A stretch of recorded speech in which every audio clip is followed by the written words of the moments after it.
Hello, my beautiful souls. Welcome back to my channel. Please like, share, and subscribe my channel. Thank you.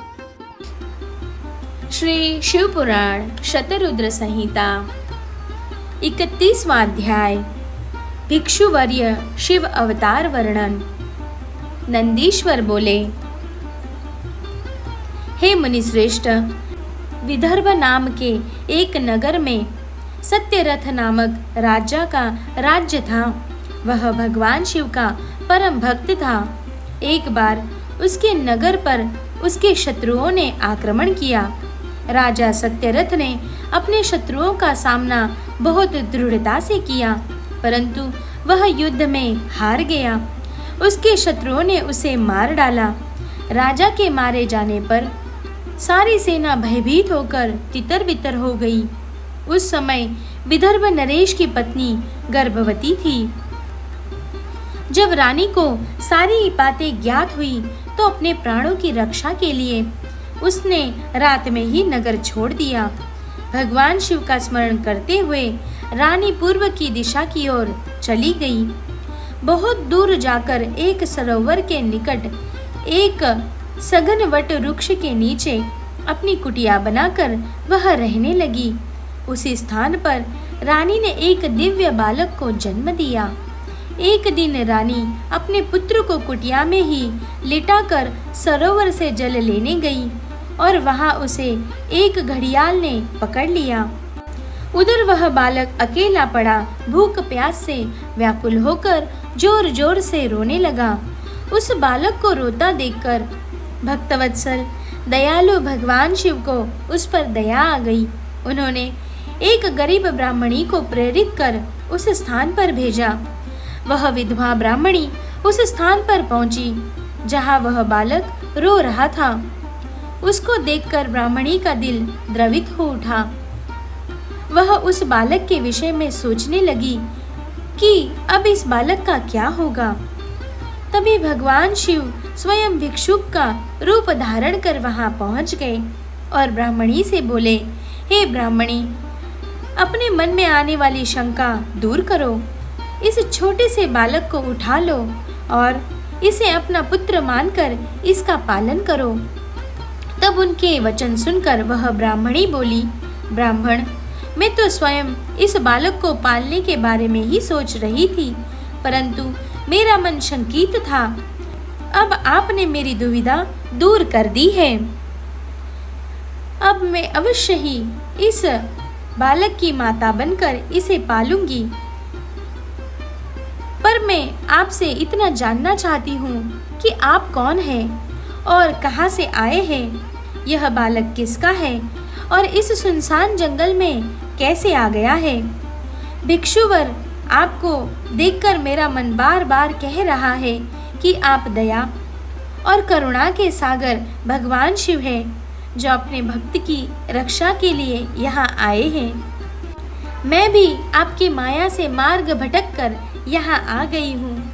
मैं जानती हूँ कि आपकी कृपा से इसका अवश्य ही कल्याण होगा। उस गरीब ब्राह्मणी की बातें सुनकर भिक्षु रूप धारण किए हुए भगवान शिव बोले, हे ब्राह्मणी, यह बालक विदर्भ नगर के नरेश सत्यरथ का पुत्र है, जिसे उसके शत्रुओं ने युद्ध में हराकर मौत के घाट उतार दिया है। सत्यरथ की गर्भवती पत्नी नगर से भागकर यहाँ आ गई थी। इस बालक को जन्म देने के पश्चात वह सरोवर में जल पीने के लिए गई तो वही उसे घड़ियाल ने अपना आहार बना लिया। शिवजी के वचनों को सुनकर ब्राह्मणी फिर प्रश्न करती हुई बोली, भगवन, किस कारण से यह बालक अनाथ और बंधुहीन हो गया है। बालक के पिता सत्यरथ को शत्रुओं ने क्यों मार दिया और किस लिए शिशु की माता को घड़ियाल ने खा लिया। मेरा स्वयं का पुत्र भी गरीब और निर्धन है, भला इसको कैसे सुख प्राप्त होगा। ब्राह्मणी के इन वचनों को सुनकर भक्तवत्सल भगवान शिव अपने उसी भिक्षुक रूप में बोले, हे देवी, राजा सत्यरथ अपने पूर्व जन्म में पांडेय देश के श्रेष्ठ राजा थे। वे सदैव शिव धर्म का पालन करते और भक्ति भाव से उनकी आराधना करते थे। एक दिन प्रदोष काल में जब राजा भगवान शिव का पूजन कर रहे थे, उसी समय नगर में कोलाहल मच गया। राज्य में विद्रोह फैलाने की आशंका से राजा ने पूजा बीच में ही छोड़ दी। सैनिकों ने जिसे राजद्रोही के रूप में राजा के सामने ला खड़ा किया, वह और कोई नहीं, उसी राज्य का एक सामंत था। उसे देखकर पांड्य राज क्रोध में अपना आपा खो बैठे और उस सामंत का सिर कटवा दिया। प्रदोष पूजन के नियम को समाप्त किए बिना राजा ने भोजन भी कर लिया। इसी तरह राजकुमार ने भी प्रदोष पूजन किए बिना भोजन कर लिया और सो गया। वह पांड्य राज इस जन्म में विदर्भ राज हुआ। प्रदोष में शिव पूजन को बीच में छोड़ देने की वजह से उसका वध कर दिया गया और पूर्व जन्म का उसका पुत्र इस जन्म में भी उसका पुत्र बनकर जन्मा है। शिव पूजन बिना खा पी कर सो जाने के कारण ही वह दरिद्रता में घिरा हुआ है। इसकी माता ने भी पूर्व जन्म में छल से अपनी सौतन को मार दिया था, इसीलिए उसे भी घड़ियाल ने खा लिया है। तुम्हारा पुत्र पूर्व जन्म में ब्राह्मण था और महादानी था, परंतु इसने कोई यज्ञ कर्म नहीं किए, इसी कारण इसे भी दरिद्रता का दंड मिला है। इन दोनों पुत्रों के दोषों को दूर करने के लिए तुम भगवान शिव की शरण में जाओ, वे ही तुम सबका कल्याण करेंगे। ब्राह्मणी को सब कुछ बताकर भगवान शिव ने अपना सत्य रूप उन्हें दिखाया। साक्षात भगवान शिव के दर्शन कर ब्राह्मणी कृतार्थ हो गई और हाथ जोड़कर शिव जी की स्तुति करने लगी। तब आशीर्वाद देकर महादेव जी वहां से अंतर्धान हो गए। तत्पश्चात वह ब्राह्मणी उस बालक को अपने साथ ले गई। फिर वह अपने पुत्रों के साथ एक चक्र नामक गांव में रहने लगी और अपने दोनों पुत्रों का लालन पालन करने लगी। समय आने पर ब्राह्मणों ने उनका यज्ञोपवीत संस्कार किया। दोनों शांडिल्य मुनि के उपदेश सुनते और शिव जी की आराधना करते। समय बीतता गया, दोनों पुत्र बड़े हो गए। एक दिन ब्राह्मणी पुत्र को नदी में स्नान के लिए जाते समय सोने से भरा कलश मिला। उस सोने के कलश से उनकी गरीबी दूर हो गई। फिर वे भी नियम से शिव जी की आराधना करने लगे। एक दिन वे वन में गए। वहां एक गंधर्व कन्या अपने पिता के साथ आई और वह राजकुमार पर मोहित हो गई। उसके पिता ने उसका विवाह राजकुमार से कर अपना राज्य उसे सौंप दिया। ब्राह्मणी वहां की राजमाता हुई और ब्राह्मण पुत्र उसका भाई। अब वे सब लोग प्रसन्नतापूर्वक राजसुख भोगने लगे। भगवान शिव का भिक्षुवरी अवतार पुरुषार्थ का साधक और अभीष्ट फल देने वाला है।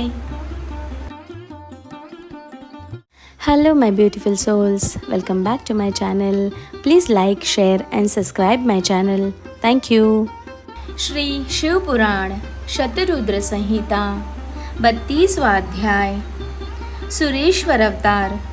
नंदीश्वर बोले, हे सनत कुमार जी, व्याघ्रपाद के पुत्र उपमन्यु पूर्व जन्म में प्राप्त सिद्धि के कारण मुनि कुमार के रूप में जन्मे थे। बचपन से ही वे अपनी माता के साथ अपने मामा के घर में रहा करते थे। वे बहुत गरीब थे। एक दिन उन्हें पीने के लिए बहुत कम दूध मिला। बालक दूध पीने का हठ करने लगा। माँ के समझाने पर जब बालक न माना तो उसकी माता ने खेतों से बीन कर लाए गए दानों को पीसकर उससे कृत्रिम दूध तैयार किया और उसे अपने पुत्र को दे दिया। बालक ने जब उसे पिया तो वह जान गया था कि वह दूध नहीं बल्कि कुछ और है। अपने पुत्र को इस प्रकार रोता बिलखता देखकर उसकी माता ने उसे गोद में बैठाया और आंसुओं को पोंछते हुए बोली, बेटा, हम वनों में रहने वाले लोगों के पास भला दूध कैसे आएगा? भगवान शिव की कृपा से ही तुम्हें दूध मिल सकता है। अपनी माता के ऐसे वचन सुनकर शोकाकुल व्याघ्रपाद का पुत्र बोला, माँ, यदि सब कुछ प्रदान करने वाले भगवान शिव ही हैं, तो मैं निश्चय ही उन्हें अपनी भक्ति से प्रसन्न करूंगा। यह कहकर बालक अपनी माता को प्रणाम कर वहां से चला गया। वह हिमालय पर्वत पर पहुंचा। वहां उसने एक छोटा सा मंदिर बनाया और भगवान शिव व माता पार्वती की मूर्ति स्थापित की। तत्पश्चात जंगल के अनेकों फल फूलों व वनस्पतियों से वह नित्य शिव पार्वती की आराधना करता तथा पंचाक्षर मंत्र ओम नमः शिवाय का जाप करता। इस प्रकार उस बालक ने काफी समय तक भगवान शिव की कठोर तपस्या की। उपमन्यु की घोर तपस्या के प्रभाव से तीनों लोग प्रदीप्त हो उठे। तब भगवान शिव इंद्र का और देवी पार्वती इंद्रायणी का रूप धारण करके नंदी के स्थान पर ऐरावत हाथी पर बैठकर उपमन्यु के पास आए। वे उपमन्यु से बोले, हे बालक, हम तुम पर प्रसन्न हैं। मांगो, क्या मांगना चाहते हो? हम तुम्हें सभी अभिष्ट फल प्रदान करेंगे। उनके वचन सुनकर उपमन्यु बोले कि यदि आप मुझ पर प्रसन्न होकर कुछ देना ही चाहते हैं तो मुझे भगवान शिव की भक्ति प्रदान कीजिए। तब देवराज इंद्र ने उपमन्यु से कहा कि उपमन्यु, मैं देवताओं का स्वामी इंद्र हूँ, तुम मेरी आराधना करो, मैं तुम्हें सारी अभिष्ट वस्तुएं प्रदान करूँगा। भगवान शिव तो मेरे समक्ष कुछ भी नहीं है, तुम उनको भूल जाओ। इस प्रकार इंद्र ने भगवान शिव की बहुत निंदा की। अपने आराध्य भगवान शिव की निंदा सुनकर उपमन्यु को क्रोध आ गया। उसने भगवान शिव का स्मरण करते हुए अपने हाथ में भस्म उठा ली और उसे अघोर मंत्र से अभिमंत्रित करके उसमें अग्नि प्रवाहित कर उसे देवराज इंद्र पर चला दिया। लेकिन वहां तो सारा दृश्य ही बदल गया था। तब इंद्र का रूप धारण किए भगवान शिव ने उपमन्यु को अपने परमेश्वर स्वरूप के साक्षात दर्शन कराए। शिव में ही समस्त सृष्टि समाई हुई है, ऐसा उपमन्यु ने देखा। भगवान शिव बोले, हे उपमन्यु, मैं तुम्हारा पिता और देवी तुम्हारी माता है। हम तुम्हारी आराधना से बहुत प्रसन्न हैं। मैं तुम्हें सनातन कुमार तत्व प्रदान करता हूँ। मैं दूध, दही और शहद व अन्य भोज्य पदार्थों का खजाना तुम्हें देता हूँ। तुम अमरता को प्राप्त होगे और तुम्हें मेरे गणों का आधिपत्य मिलेगा। इस प्रकार शिवजी ने उपमन्यु को अनेक दिव्य वर प्रदान किए। तत्पश्चात भगवान शिव पार्वती वहां से अंतर्धान हो गए। फिर उपमन्यु ने घर आकर अपनी माता को सारी बातें बताई, जिसे सुनकर उसकी माता बहुत प्रसन्न हुई। जिसे भगवान शिव के दर्शन हो गए हो, उसे और क्या कुछ चाहिए। तात, इस प्रकार भगवान शिव के सुरेश्वरावतार की उत्तम कथा मैंने तुम्हें सुनाई। यह कथा सुख देने वाली तथा पापों को दूर कर मनोवांछित फल देने वाली है। इसे सुनने अथवा पढ़ने से सुखों की प्राप्ति होती है और अंत में अर्थात मृत्यु के उपरांत शिवलोक में निवास होता है। Hello my beautiful souls, welcome back to my channel. Please like, share and subscribe my channel. Thank you.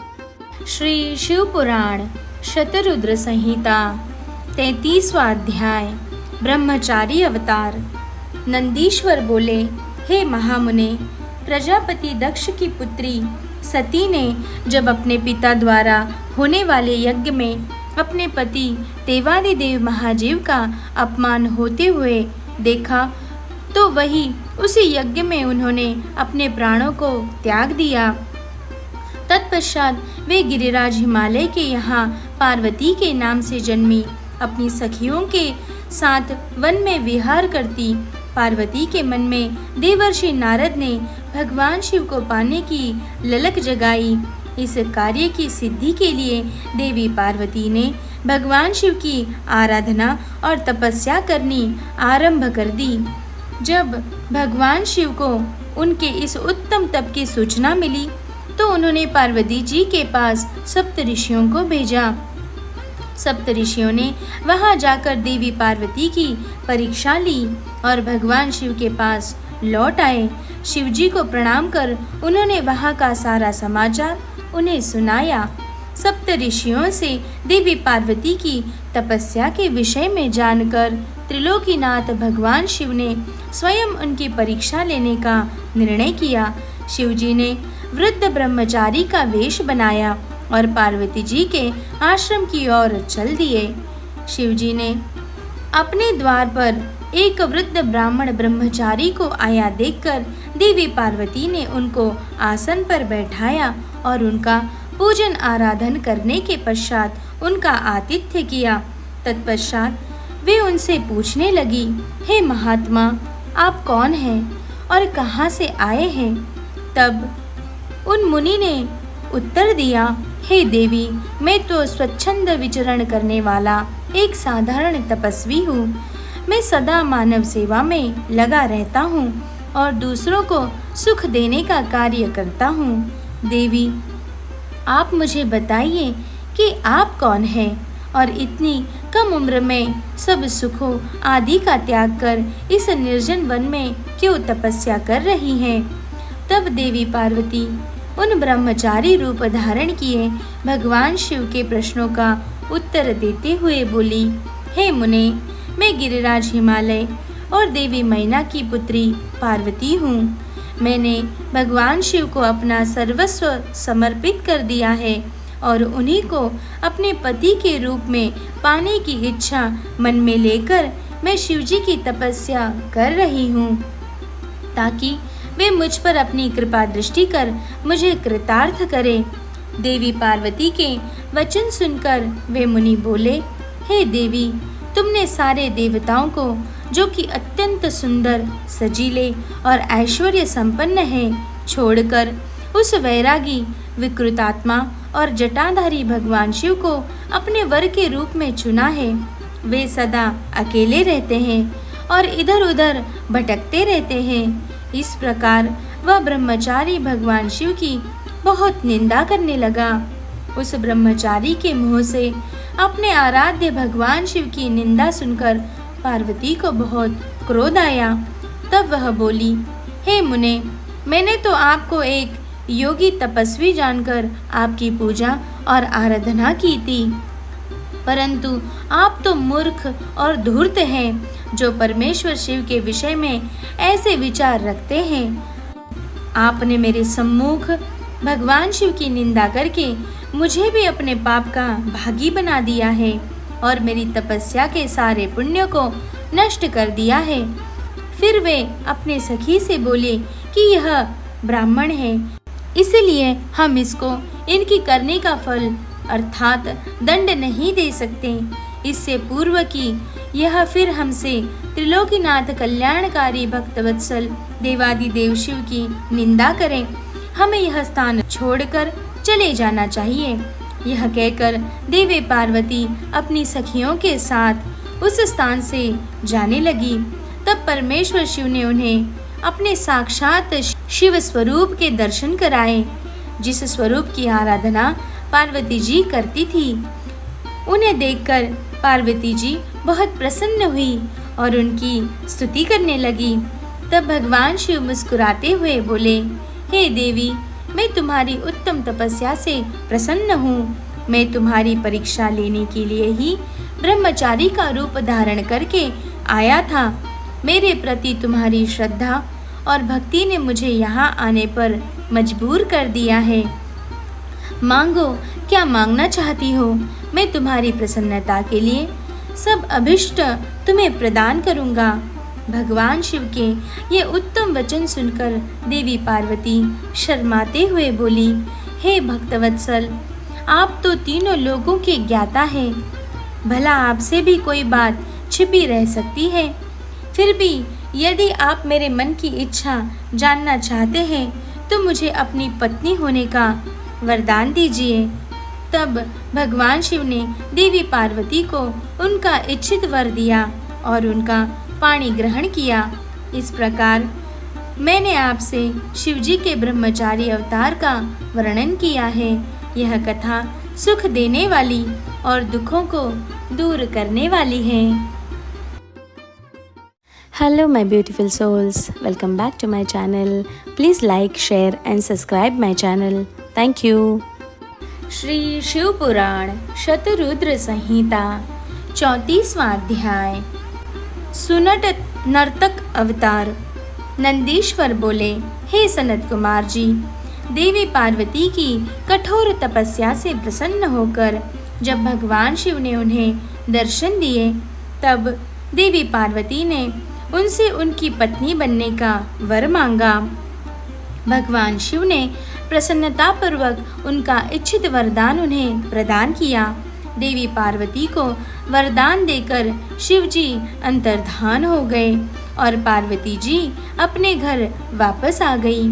वहां आकर उन्होंने अपने माता पिता को सारी बातें बताई। तब उनके घर में प्रसन्नता छा गई और चारों ओर महोत्सव होने लगा। खुश होकर गिरिराज हिमालय ने ब्राह्मणों को बहुत दान दक्षिणा दी, फिर गंगा स्नान करने चले गए। एक दिन जब गिरिराज हिमालय गंगा स्नान हेतु गए थे, भगवान शिव ने सुंदर नट नर्तक का रूप धारण किया और मैना के घर पहुंच गए। उनके बाएं हाथ में शिवलिंग और दाहिने हाथ में डमरू था। उन्होंने लाल रंग के वस्त्र पहन रखे थे, पीठ पर गुदड़ी टांग रखी थी। ऐसे रूप में वे मैना के घर के आंगन में आकर सुंदर नृत्य एवं गान करने लगे।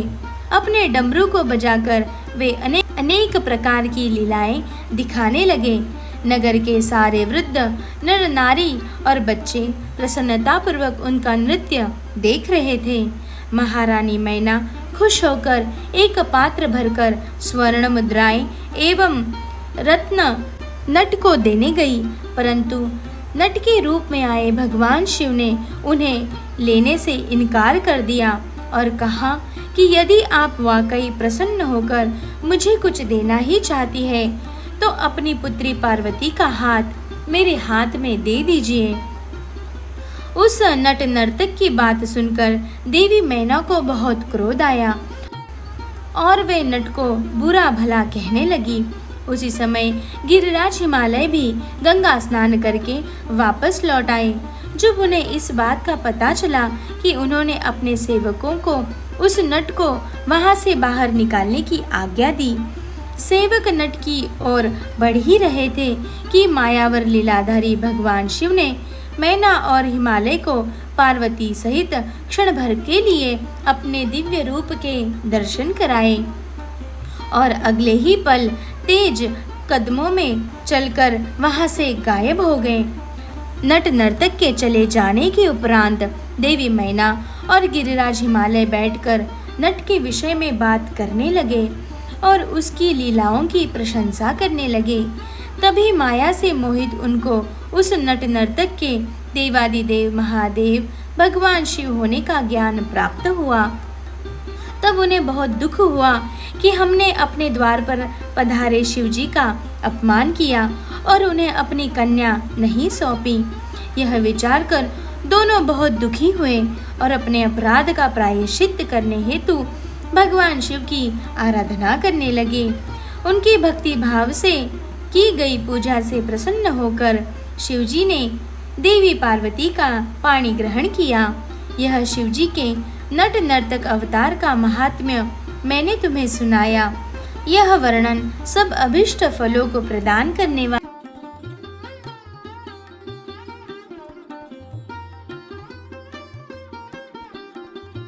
Hello my beautiful souls, welcome back to my channel. Please like, share and subscribe my channel. Thank you. Shri Shiv पुराण शतरुद्र संहिता 35वां अध्याय। शिवजी का द्विज अवतार। नंदीश्वर बोले, हे सनत कुमार जी, जब देवी मैना और गिरिराज हिमालय ने अपने द्वार पर नट का रूप धारण करके आए शिवजी को अपनी कन्या देने से इनकार कर दिया, तब उन्हें अपनी भूल का एहसास हुआ और वे क्षमा याचना करने हेतु भगवान शिव की भक्ति भाव से आराधना करने लगे। उनकी शिवजी में परम भक्ति स्थापित हो गई। उनकी इस घनिष्ठ भक्ति से देवता चिंतित हो उठे। उन्हें लगा कि यदि गिरिराज ने अपनी भक्ति से प्रसन्न कर शिवजी को अपनी कन्या पार्वती दे दी तो उन्हें भगवान शिव द्वारा निर्वाण प्राप्त हो जाएगा और वे संसार के बंधनों से छूटकर परम शिवलोक को प्राप्त करेंगे। गिरिराज हिमालय तो रत्नों के आधार है और यदि ये मुक्त हो जाए तो पृथ्वी रत्नगर्भा कैसे कहलाएगी। फिर तो वे अपना वर्तमान स्थिर रूप त्याग कर दिव्य रूप को धारण कर लेंगे और शिवलोक के वासी हो जाएंगे।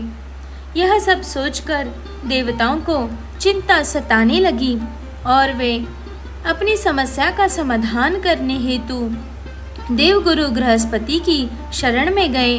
वहां जाकर उन्होंने बृहस्पति जी को प्रणाम किया और बोले, हे देवगुरु, आप कोई ऐसा उपाय करें जिससे गिरिराज हिमालय भगवान शिव की भक्ति से विरक्त हो जाए। आप हिमालय के पास जाकर उनसे शिवजी की निंदा करें। देवराज इंद्र के ऐसे वचन सुनकर देवगुरु बृहस्पति बोले कि मैं परम कल्याणकारी परमेश्वर की निंदा नहीं कर सकता। आप अपना यह कार्य किसी अन्य देवता से पूर्ण कराइए। देवगुरु के इनकार कर देने पर इंद्र सब देवताओं सहित ब्रह्मा जी के पास गए और उनसे हिमालय के घर जाकर भगवान शिव की निंदा करने के लिए कहने लगे। तब ब्रह्मा जी ने भी भक्त वत्सल कल्याणकारी भगवान शिव की निंदा करने से मना कर दिया। यह सुनकर देवराज इंद्र निराश हो गए। तब ब्रह्मा जी ने उनसे कहा कि इंद्र, इस संसार में हर कार्य भगवान शिव की आज्ञा से ही पूर्ण होता है। तुम अपने कार्य की सिद्धि हेतु उन्हीं की शरण में जाओ, वे अवश्य ही तुम्हारे हित का कार्य करेंगे। तब ब्रह्मा जी से आज्ञा लेकर देवराज भगवान शिव के पास गए और उनसे सारी बातें कही। उनकी बातें सुनकर कल्याणकारी भगवान शिव ने इंद्र को उनके कार्य की पूर्ति का आश्वासन देकर वहां से विदा किया। देवराज इंद्र के कार्य को पूरा करने के लिए शिवजी ने साधु का वेश धारण किया। उन्होंने हाथ में दंड और छत्र लिया, मस्तक पर तिलक, गले में शालिग्राम और हाथ में स्फटिक की माला तथा भगवान श्री हरि विष्णु का नाम जपते हुए गिरिराज हिमालय के राज दरबार में पहुंच गए।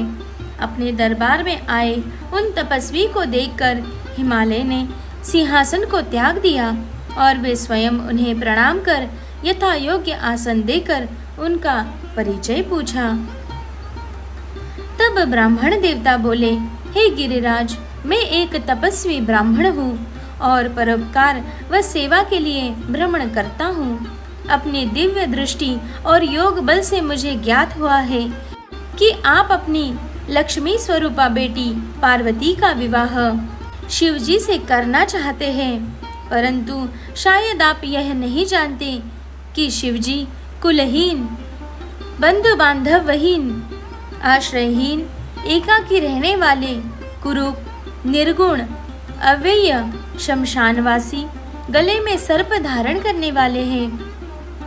वे सदा अपने शरीर पर चिता की भस्म लपेटे रखते हैं। ऐसे व्यक्ति को परम गुणी सुंदर कन्या को सौंपना सर्वथा अनुचित है। यह कहकर महान लीलाधारी भगवान शिव साधु के रूप में ही वहां से चले गए।